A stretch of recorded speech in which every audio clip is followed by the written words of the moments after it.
예, 복잡한 시사 이슈를 제대로 풀어주는 박지훈 변호사의 법설 시간입니다. 한 뼘 더 들어가는 전문가죠. 시사 전문가. 박지훈 변호사 나오셨습니다. 안녕하세요. 안녕하십니까? 네. 고유정 재판 얘기 좀 먼저 해보겠습니다. 네. 조국 장관과 검찰 개혁 얘기는 헛들 많이 해서 일단은 좀 뒤로 빼겠습니다. 고유정이 4차 공판이 어제 있었죠. 네. 4차 공판이 있었는데 입을 열었습니다. 그 밖에서는 고개를 푹 숙이고 안으로 들어갔다고는 하나, 그 법정 안에서는 A4 용지 8장 분량인가요? 8장 분량의 그 모두 진술서를 가지고 할 말은 다 했다. 이렇게 얘기를 하고 있습니다. 이거 찬찬히 좀 같이 좀 뜯어보겠습니다. 맞습니다. 재판부에서 사실 변호인이 써온 모두 진술서를 3차 공판에서 자기가 좀 얘기를 하겠다고 하니까 변호인이 써온 거는 안 된다. 직접 당신이 수기로 적어오면 허락해 주겠다라고 얘기를 했고요. 예. 정말 수기로 A4 용지 8장을 적어 왔습니다. 네. 그래서 4차 공판 때 그것을 하나하나 읽으면서 한 10분 정도 지났을 때는 좀 눈물도 글썽였고요. 그래서 이제 그 내용의 주된 내용은 많은 내용들이 있습니다.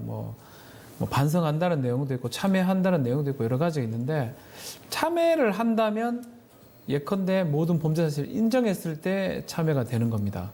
근데 모든 범죄 사실을 인정하지 않고 그대로인 상태에서 그 전 남편의 명복을 빌며 그 부분, 내가 했던 부분에 대해서 반성하며 이런 얘기를 하고 있는데, 그 부분은 지금 큰 의미는 없다 이렇게 생각이 듭니다. 1차 공판에서 모두 진술 기회를 보통 주죠. 근데 다른 재판, 일반적인 재판에서도 이렇게 고유정처럼 원한다면 진술을 할 수가 있습니까? 모든 진술을?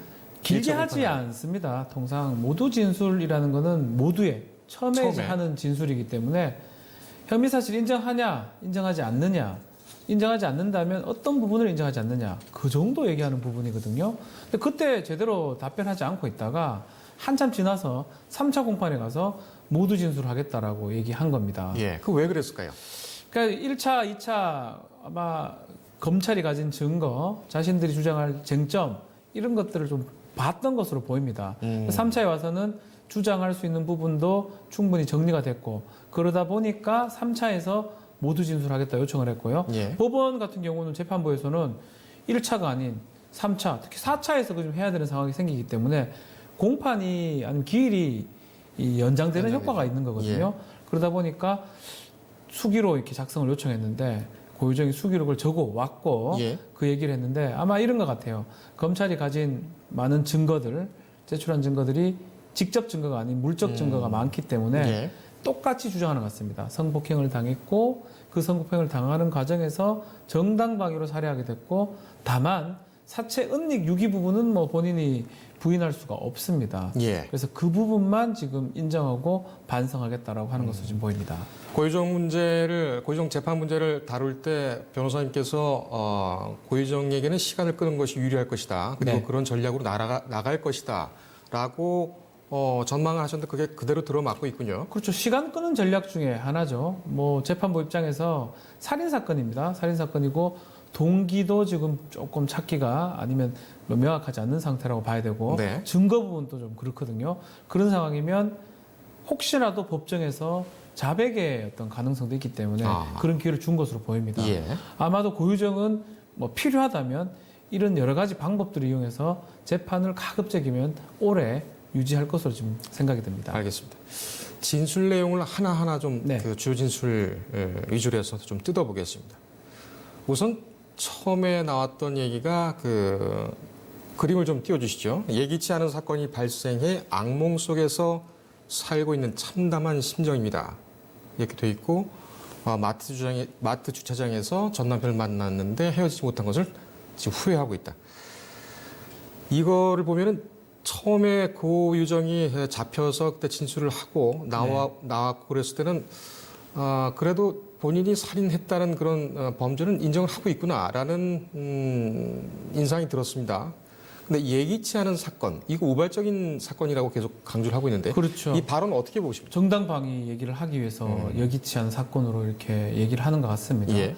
그 뒤에 또 나오는 얘기가 그겁니다. 결국은 저에서 만나가지고 펜션에 갔고 수박을 먹는 과정에서 예기치 않게 성폭행을 하려고 시도했다. 이런 내용을 지금 적는 거거든요. 예. 저 얘기를 하기 위해서 정당방위로 끌어가기 위해서 앞에 저런 얘기까지 이렇게 한 걸로 보이고 예기치 않은 사건이 사실 아니죠. 우발적이라고 얘기를 자꾸 주장하기 위해서 그렇게 표현을 한 것으로 생각이 듭니다. 계획 범죄고 그 아주 여러 가지 실질적인 계획 증거들이 겁니다. 너무 많아요. 예. 뭐 범행 도구라든지 뭐 표백제 여러 가지 샀던 거에 대해서 그런 얘기를 지금 막기 위해서 아예 그냥 반대로 예. 예기치 않게 만났다 이런 식으로 표현한 것으로 보입니다. 여기는 나오진 않았습니다만 본인이 굉장히 엄격한 집안에서 살았고 결혼을 하게 되면 여자는 남자 집에서 생을 마감해야 한다는 아버지의 완강한 그런 입장 때문에 이혼을 설득하기 위해서 전 남편과 주고받은 문자에서 자기가 좀 강한 표현, 심한 표현을 일부러 표현했다. 네, 이런 주장도 했습니다. 그렇죠. 상당히 뭐랄까 이게 만약에 사실이라면은 정말 억울하겠지만 여러 가지 정황으로 봤을 때는 글쎄요. 굉장히 그 정밀하게 들어가고 있다 이런 생각이 드네요. 그렇죠. 아마 1, 2, 3차 재판을 거치면서 검찰이 가진 패들을 보려고 한 것 같습니다. 예. 그건 고유정일 수도 있고 고유정 측 변호인일 수도 있고 그래서 패가 이 정도라면 나도 반격할 수 있는 자료가 있겠구나라고 판단한 것 같고요. 그 자료 중에 여러 가지 자료가 있겠지만 이런 부분입니다. 내가 이렇게 이런 환경성에서 커왔다. 그렇기 때문에 이렇게 행동할 수밖에 없었다. 예. 그래서 검찰이 가진 증거를 하나하나 우리 법적으로는 탄핵한다고 표현하거든요. 예. 그것을 깨가는 과정으로 법원이 수긍할 수 있는 여러 가지 자신을 변호할 수 있는 내용들을 지금 모두 자료 또 변호인을 통해서 제출하는 것을 보입니다. 예. 그 다음에 발언을 좀 보겠습니다. 차가운 창살 속에 갇혀 비참한 모습을 보며 극단적인 선택을 하고 싶다는 생각이 들지만 제가 극단적인 선택을 하게 되면 아무런 진실을 밝힐 수가 없기 때문에 버티고 있다. 진실을 밝히기 위해 버티고 있다. 물론 이제 정당방위를 주장을 하겠죠. 네. 이렇게 되면은 기존까지 그 살인의 행위, 전 남편을 해한 행위 자체는 인정하더라도 그것이 본인의 범죄는 아니라고 부정을 하고 있는 것 같아요. 그렇죠. 뭐 아주 일맥상통합니다. 여러 가지 점을 얘기를 하지만 그 중에 가장 중요한 거는 계획적이지 않다. 예. 왜냐하면 계획적이게 되면 자신이 주장하는 게 다 깨어져 버립니다. 우발적인 상황이 되어야 됩니다. 성폭행을 당하는 걸 막기 위해서. 성폭행을 당하는 걸 막기 위해서 그 과정에서 일어난 범죄면 당연히 우발적인 범죄죠. 그래서 지금 얘기하는 거는 우발적인 범죄이기 때문에 정당방위다. 예. 이런 논리로 가기 위해서 하는 거거든요. 근데 나머지 뭐 지금 얘기하는 거는 뭐 진실을 밝힌다. 이런 거는 사실은 재판부나 뭐 다른 사람들이 들으라고 하는 소리지 예. 이거를 갖고 뭐 입증을 하거나 아니면 정말 주장을 해서 자신을 무고하게 뭐 무고를 밝히기 위해서 한다고 보이지는 않거든요. 사실상 뭐 큰 의미 없는 주장이 아닌가. 예. 예, 진실을 밝힌다. 그거는 자기가 안 밝힌다 하더라도 재판부에서 밝히거나 검찰에서 얘기를 할 걸로 생각이 듭니다. 예. 근데 이제 이 본인이 얘기하는 진실이라는 것은 진실의 전제가 되어야 하는 것이 증거고 그렇죠. 증거 중에도 역시 이제 물증이 가장 중요할 것이고 그 물증 중에도 직접 그 남편의 시신을 훼손해서 또는 뭐 살인의 도구로 썼던 어떤 기구라든지 이런 부분에 대한 물증 이것을 검찰이 충분히 확보하지 못했다. 이런 계산을 하고 이 진실이라는 건 계속 강조를 하고 있는 것 같습니다. 그렇죠. 그 계산을 지금 계속 하고 있는 것 같아요. 그래서 어쩌면 또 연극을 하고 있는 것처럼 보이기도 하고요. 울기도 하고 모두 진술 자료를 직접 제출하고 그걸 낭독하기도 하고 예.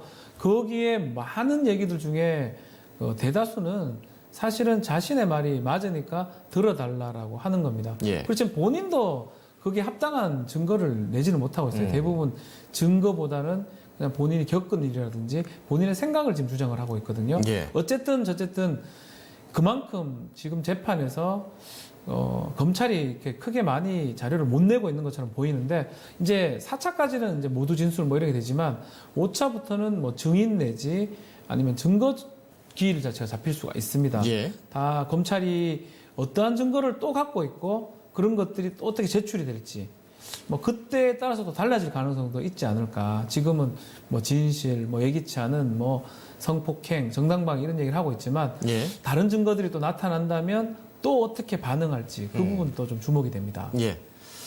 그날 발언 중에 또 눈이 가는 것은 그 사람을 위해, 그 사람이란 건 전 남편이겠죠? 죽은 전 남편. 그 사람을 위해 기도하며 아빠와 엄마 없이 살아가야 할 아이에게 정말 미안합니다.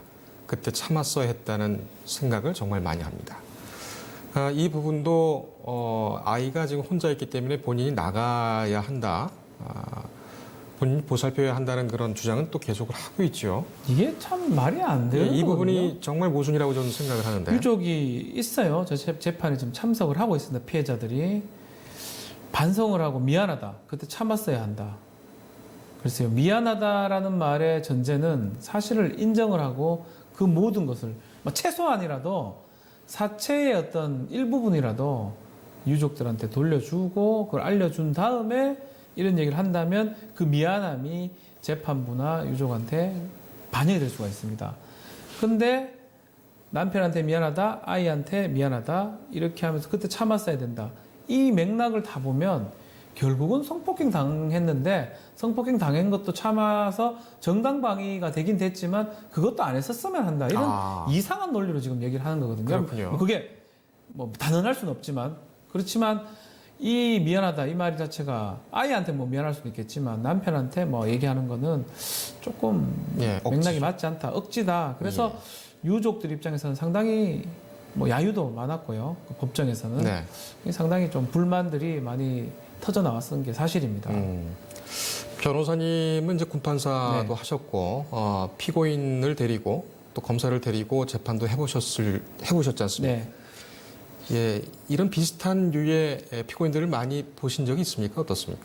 말을 많이 하지 않습니다. 말을 많이 안 하고요. 피고인들은 일단은 재판을 하러 오면 위축이 되거든요. 평생 한 번 정도 대부분 받으니까요. 예. 그래서 위축이 되고 또 본인이 억울하다면 표현을 그렇게 조리 있게 하지를 못해요.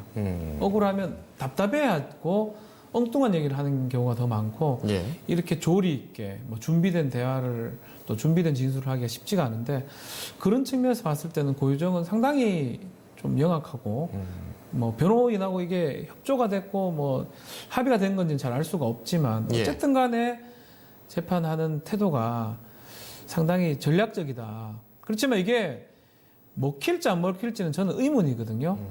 이게 뭐 무죄가 되면 모르겠지만 많은 증거들이 고유정이 범인을 가리키고 있고 그 증거가 비록 뭐 확실한 직접 증거는 아니지만 간접 증거가 다수 있기 때문에 과연 이런 얘기를 한다면 이게 반성으로 보여지지가 않고 전혀 자기의 행동에 대해서 지금 반성하지 않는 걸로 되기 때문에 오히려 이런 행동을 한다면 좀 중형으로 갈 가능성이 더 크지 않을까 저는 그렇게 생각이 듭니다. 오히려 불리하게 작용할 것이다.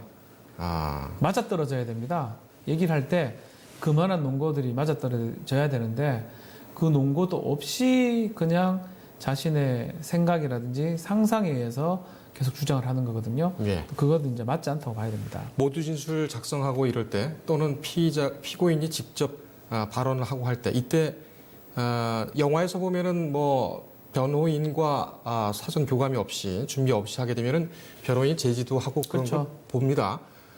보통 우리나라 지금 실무에서 하고 있는 그런 재판정에서도 법정에서도 피고인이 발언을 할 때 사전에 다 변호사하고 변호인과 다 얘기를 합니까? 어떻습니까? 피고인이 특별한 경우는 발언하는 경우가 없습니다. 없고 재판부에 있을 때는 이제 판사를 기준으로 왼쪽이 변호인하고 피고인이 앉아 있고 오른쪽이 검사가 앉아 있는데 이쪽에 앉아 있을 때는 거의 변호인이 답변한다고 보면 됩니다.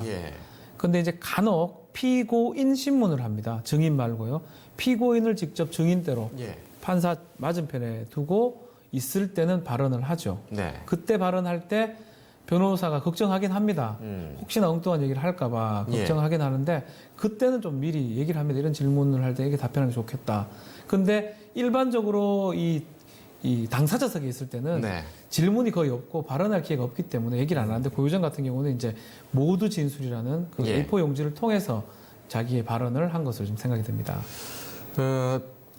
법정에 이제 들어가서 재판을 직접 지켜보면 특히 이제 공판이겠습니다. 형사 네. 재판 같은 경우에는 이 재벌들 그러니까 권력형 범죄 또는 재물 범죄 이런 것을 한 웬만한 사람 아니고는 강력범이라든지 이런 사건으로 들어오게 되면은 아까 변호사님께서 말씀하셨던 것처럼 고개를 계속 푹 숙이고 그렇죠. 있더군요. 안 들어요. 예, 저도 대부분 보니까 그랬었는데 한 가지 기억이 나는 게 2004년도인가 유영철 그 연쇄살인 그렇죠. 예, 예. 유영철 아마 그 2심대였나 1심대였나 아마 그랬던 것 같은데 네. 그때 제가 바로 법정 뒤에 앉아 있었는데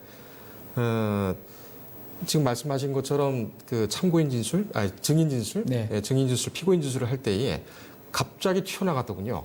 법정으로. 그러니까 법대라고 하죠. 법대 앞으로. 예, 그 재판장이 이렇게 앉아 있는 재판부가 앉아 있는 그런 법대로 바로 튀어나갔더군요. 네. 그래서 굉장히 위험했던 순간이 지금도 기억이 납니다. 그런 것과 비교를 해볼 때면 글쎄요, 고유정의 이 지금 발언은 어떻게 봐야 될까 그런 생각이 듭니다. 그렇죠. 뭐 완전 재판부에서 완전 자기 마음대로 얘기할 수 있도록 허락하지는 않았을 겁니다. 예, 아마도 뭐 추측할 수 있는 부분은 이번 모두 진술이 고유정이 그 당사자석에 앉아서 할 수 있는 예, 마지막 발언이 아닌가 저는 그렇게 생각이 듭니다. 예, 다만 증인들이 나왔을 때 귓속말로 합니다. 아니면 메모를 적습니다. 예. 변호사한테. 저거는 좀 이상하다고 적으면 변호사가 변호인이 신문을 할 때, 증인 반대 신문, 증인 신문을 할 때 그때 피고인을 대신해서 질문하는 경우가 많고요. 예. 직접 하는 경우는 이제 단독 사건이나 아니면 변호사가 없는 사건에서는 피고인이 직접 증인이 나왔을 때, 피해자가 나왔을 때 하는 경우도 있지만 이건 합의부 사건이고 이러기 때문에 변호인이 있는 상황이기 때문에 앞으로 뭐 고유정이 재판정에서 이렇게 얘기하는 모습은 저는 이제는 없을까요? 뭐 자기가 지금 유영철처럼 튀어나온다면 뭐 어쩔 수 없겠지만 예. 근데 머리가 명확하기 때문에 그렇게 하면 본인이 불리하다는 걸 알기 때문에 안 할 거라고 저는 생각이 듭니다. 일단 고유정과 변호인의 팀워크는 좋아 보이는군요. 네, 딱 예. 맞게 지금 하는 것 같습니다. 알겠습니다. 계속 이 발언에 대해서 좀 분석을 해보겠습니다. 다음 발언을 좀 보겠습니다. 마트에서 구매한 물품은 일상적으로 사용했던 것들이며 카레에 졸피뎀을 넣지 않았다. 현 남편이 제가 복용하던 졸피뎀을 버리고 새 것을 경찰에게 가져다 준 것입니다. 라고 했습니다. 졸피뎀이 중요한 직접 증거에 가까운 아주 제일 가깝다고 보면 될 것 예. 같아요. 왜냐하면 그 전 남편은 거구예요. 80kg 이상이 되는 뭐 아주 키도 크고 180cm도 넘고. 예. 근데 고유정은 되게 작죠. 작죠. 네, 왜소하고. 작은데 자신의 주장은 이래요. 성폭행을 막기 위해서 그 수박 깎던 과도 같은 걸로 찔렀는데 이게 힘을 못 쓰더라. 그 자체 사실은 말이 잘 안 되죠. 그렇게 힘을 못 쓸 수가 없습니다. 그리고 예. 오히려 방어를 더 하게 되고. 그래서 지금 검찰에서 이제 공소사실에 기재한 거는 어떤 수면제 성분들을 이용해서 남편을 그 의식이 없게 만든 다음에 범행을 했을 것이다라고 이제 하고 있고 그 졸피뎀 수면제 성분이 지금 나와 있는 그 부분인데 이게 지금 현 남편이 그 얘기를 하니까 좀 다르다는 취지로 자신의 어떤 증거를 좀 탄핵하기 위해서 이런 예. 얘기를 하는 걸로 보이는데 이게 받아들이기 쉽지는 않을 것 같아요. 제가 봤을 때는. 예.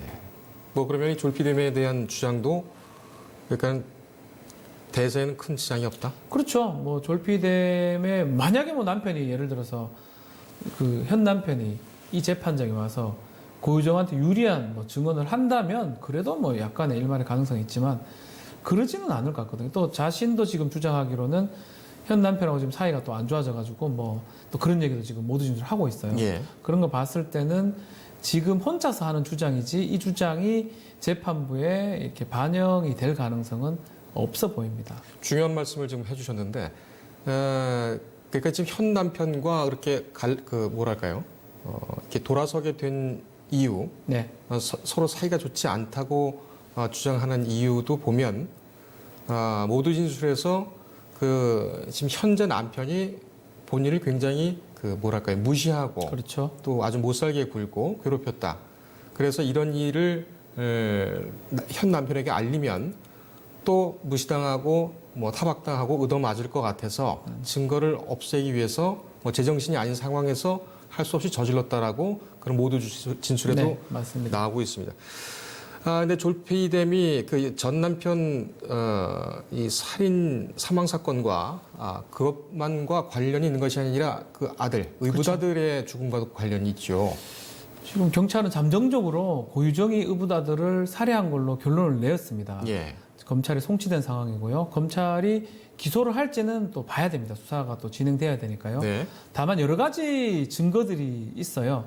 3월 달에 일었던 사건인데 지금 6개월 지난 이후에 많은 증거들이 소각되고 없어졌습니다. 특히 혈흔이 묻은 이불이라든지 매트가 없기 때문에 이것도 마찬가지로 물증은 없습니다.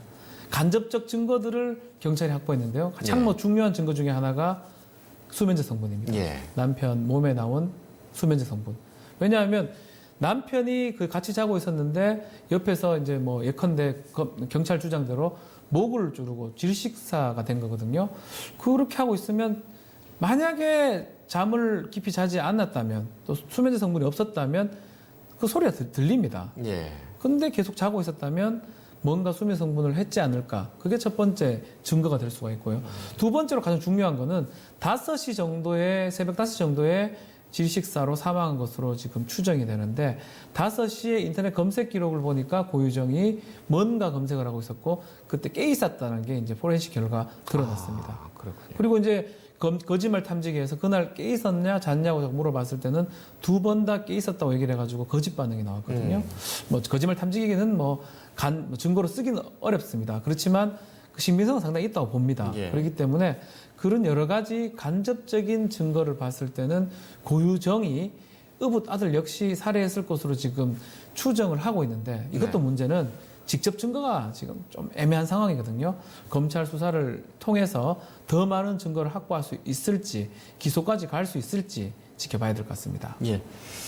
지금 뭐 저희 방송을 보시는 시청자 여러분들이나 아니면은 그 다른 방송을 보시는 분들도 고유정에 대해서는 분노를 하고 계시죠. 하지만 지금 재판이 진행되는 상황에서 언론이 저렇게까지 유죄 확신을 가지고 방송을 할 수가 있을까, 보도를 할 수 있을까, 그런 지적들을 하실 수가 있는데요.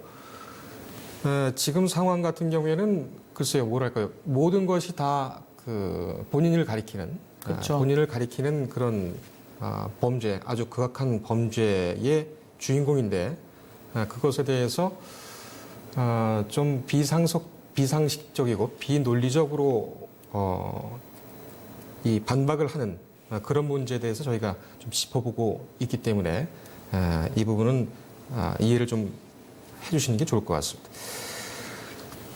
마지막 질문으로 좀 네. 드려보겠습니다. 여기 보면 그 교도소의 이 언론을 상대로 또 한 얘기 같아요. 교도소에서 뉴스를 보면 일상적으로 했던 행동들이 중계되는 게 너무 무섭습니다. 그러니까는 과거의 자기 졸업사진이라든가 아니면은 수감 전, 사건 전의 모습이 나오고 학교 학적이 나오고 이런 부분에 대해서 과장 추측이 돼서 보도가 된다. 이런 부분도 있고 그러면서 결과적으로 얘기를 뭐라고 했냐면 제가 저지른 행동에 정당한 죄를 받고 싶다. 뒤에 있는 거죠. 포인트가 뭐 중계 일부분 또 뭐 아들도 있고 이러니까 문제가 되겠지만 뒷부분입니다. 제가 저지른 행동에 대해서 죄를 받고 싶다.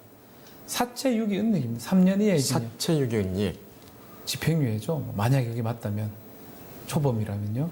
그것만 받겠다라는 겁니다.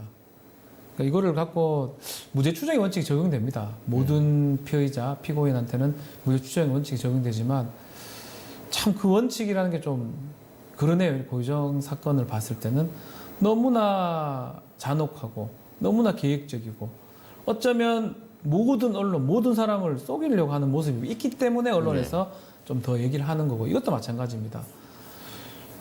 자기가 누가 보면 맞는 말 같아요. 내가 잘못한 만큼 잘못한 건 벌 받겠다라고 하지만 결국은 나머지를 인정하지 않고 이 부분만 잘못됐기 때문에 사체 손상, 사체 은닉 이 부분만 받겠다 이런 뜻으로 보이기 때문에 예. 참 많은 사람들이 분노하는 것 같습니다. 예, 그러니까 정리를 하면은 고유정의 지금 주장은 남편이 사망한 것 그 사실관계는 맞고 네, 본인의 행위 때문에 그것이 원인이 되어서 사망한 것은 맞지만 맞다. 그것은 정당 행위였다. 네, 그렇기 때문에 살인죄는 성립되지 않고 다만 그 이후에 자기가 무서워서 시신을 훼손해서 내다 버린 유기한 그 부분은 내가 인정을 하겠다. 네. 이것 나중에 하면 이것도 인정 안 하는 거 아닙니까? 그거는 뭐 지금 CCTV나 뭐 다 있기 모든 때문에 게 다 그 됐기 때문에. 그러니까 그런 게 전략적으로 하는 것 같습니다. 일반적인 살인범, 뭐 일반적 살인범을 표현하기도 그렇지만 일반적인 사람이 이렇게 하기 어렵습니다. 예. 뭐 알겠습니다. 살인범 일반적이라고 하기는 어렵겠지만 예. 어쨌든 사체 손괴 은닉 부분만 처벌받겠다라고 하는 네. 걸로 저는 그렇게 보입니다. 알겠습니다. 14일에 5차 공판이 시작됐는데 이때는 이제 본격적인 공방이 시작이 되겠군요. 증거 조사를 할 거예요. 증거 조사를 하면 많은 감정도 나올 거고요. 예. 국가수원에도 감정원들도 나올 거고, 뭐 아마 증거 조사를 하면서 이 재판의 모습이 좀 정해지지 않을까 생각이 듭니다. 알겠습니다.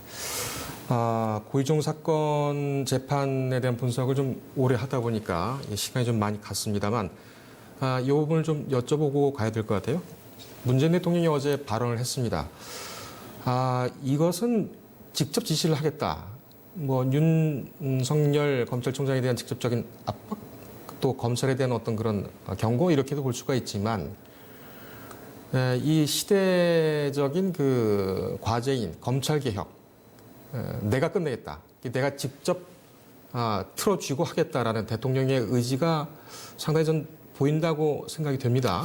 그래도 저는 뭐 멘트로 봤을 때는 검찰총장은 사실은 높아 보이지만 대통령, 장관 그 밑에 있다고 보는 게 맞거든요. 외청이에요. 법무부 안에 있는 외청, 예. 경찰청장, 국세청장, 뭐 이런 보훈청장 이런 얘기하면 제가 딱 맞겠네요. 예. 병무청장 그 같은 급수라고 보는 게 맞는데요. 다만 뭐 아주 권력이 있다고 우리가 국민들이 알고 있죠. 그 지시를 당연히 할 수 있습니다. 대통령은 당연히 뭐 민족 정당성을 국민들한테 유권자한테 받은 거기 때문에 예. 당연히 검찰총장보다 훨씬 정당성이 있고 오히려 정당성을 준 사람이기 때문에 예. 지시를 할 수 있는데 왜 이 시점에 했느냐가 중요하지 않을까 생각이 들고요. 그 개혁 방향에 대해서 검토 보고하라고 그랬거든요. 예. 이 부분을 확인한 것 같아요. 과연 뭐 임사청문회 과정에서 검찰총장은 개혁하겠다라고 했는데 그 개혁하겠다는 뜻하고 수사 방향하고 지금 맞질 않으니까 그 부분이 맞는지 안 맞는지 한번 보고를 해봐라. 이런 뜻으로 저는 생각이 드는데 야당이나 예컨대 언론에서는 문제 삼을 수는 없을 것 같아요. 예. 예. 만약 구체적으로 뭐가 문제니 수사를 어떻게 하니 이렇게 얘기했으면 또 문제 삼을 문제가 수가 되죠. 있는데요. 그냥 당연히 대통령은 검찰총장한테 더한 것도 지시할 수 있습니다. 검찰총장 1이라면. 그렇기 때문에 뭐 빌미를 받을 만한 어떤 멘트라든지 지시사항은 아니다 생각이 듭니다. 알겠습니다. 지금 국면이면은 어떨까요? 그러니까 조국 국면에서 이른바 검찰개혁 국면으로 넘어가는 전환 시점으로 봐야 될까요? 어떻게 봐야 될까요? 지금 이 국면이 계속 되겠습니까? 아니면 새로운 국면이 이 대통령의 발언으로 지금까지의 국면이 새로운 국면으로 바뀌겠습니까? 아니면 계속 가겠습니까? 촛불인 것 같아요. 지난주 촛불, 뭐 야당에서 5만 뭐 이런 얘기 하는데 뭐 그건 중요하지 않은, 숫자가 중요하지 않고 예. 그만큼 국민의 어떤 힘, 또 국민의 뜻, 그것을 정부나 또 대통령이 읽은 걸로 보입니다. 그렇기 때문에 지시까지 떨어진 거거든요. 예. 그렇다면 정경심 교수를 곧 소환할 거고 뭐 영장까지 아마 할 걸로 보입니다. 검찰은. 영장까지는 예상하십니까? 검찰은 뭐 안 하면 더 이상하니까요. 예. 해서 기각이 되면 뭐 법원이 기각한 거지 이렇게 얘기를 할 거고요. 예. 근데 그 국면을 지난 것 같아요. 벌써 조사를 해서 영장을 했었으면 그 촛불에 오기 전에 이렇게 수사를 통해서 어떤 주도권을 가질 수가 있었을 건데 네. 뭐 제가 판단하는 거기 때문에 뭐 맞지 않을지는 저는 잘 모르지만 일단은 조금 흐름이 지금은 수사로 검찰 개혁을 막기에는 상황이 너무 지나버린 게 아닌가. 네. 벌써 했어야 돼요. 9월 3일 날 소환 초읽기라 해놓고 초를 지금 몇만 초를 지금 한 달 동안 하고 있거든요. 이러고 있거든요. 한 달이 다 되고 있거든요. 그 9월 3일 날 했었으면 2주, 3주 만에 소환을 했었어야 돼요. 예. 너무 늦었다. 그래서 좀 돌이키기 어려운 상황이 아닌가 저는 개인적으로 생각이 듭니다. 알겠습니다. 예. 그 서초동 그쪽에 사람들이 굉장히 많이 들어가군요. 5만이라는데 골목도 있고요. 저는 모르겠습니다. 뭐 100만, 200만까지는 아니겠죠. 저기 뭡니까? 저쪽에 예술의 전당이 또 그렇죠. 있어서 교대역 거기, 쪽도 있고요. 예, 굉장히 많더군요. 내방역인가요? 그쪽도 네. 있고요. 동서남북이라고 보면 돼요. 동서남북이니까 그게 뭐 100만 대군, 200만 삼국지에서 맨날 200만, 100만 대군이 나는데 100만 대군 아니잖아요. 예. 그 숫자는 사실 중요하지 않는데 그 어떤 열정이라든지 또 주최 측에서 예상한 사람보다 훨씬 많았다는 거, 그게 더 중요하지 네. 않을까 생각이 듭니다. 인정을 해야 되겠고 대통령의 발언도 국민 명령을 받던 것이다. 네. 이렇게 해석이 되겠습니다. 오늘 여기까지 하겠습니다. 감사합니다. 감사합니다.